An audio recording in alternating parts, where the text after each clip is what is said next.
We call Mahatma Gandhi the father of the nation.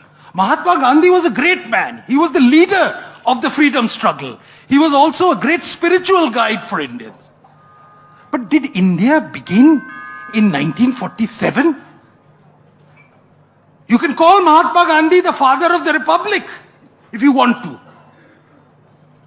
But the nation precedes it.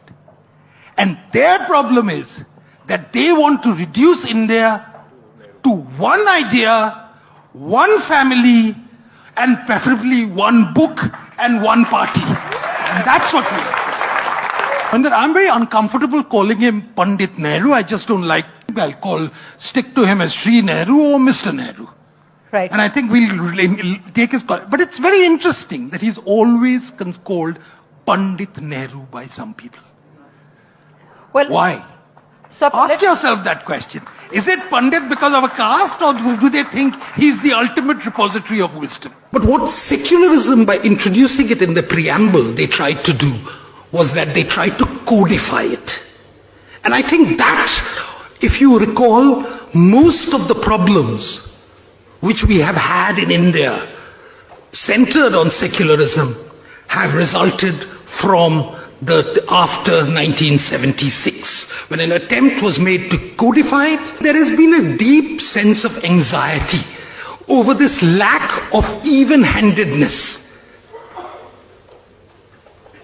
That laws are not applicable to everybody uniformly. In December 2006, Dr. Manmohan Singh made a very interesting speech to the fellow chief ministers at the National Development Council. And he said, minorities, particularly the Muslim minority, must have the first claim on resources. Now, is this secularism? Every citizen, you can say every citizen of India must have the claim on resources. You can say the poor of India must have this claim on resources. You can say the deserving have the claim on resources. You can even say the state has a claim on resources if you're that way inclined. The intellectual stranglehold which exists among the particular section which says if you talk about the Muslim, if you talk about a uniform civil code, you're being anti-secular. If you talk about the integration of India, you're being anti-secular.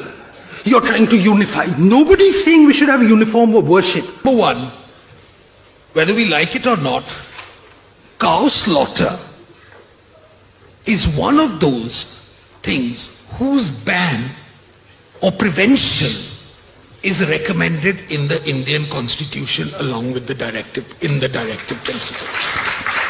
It is an extremely touchy issue.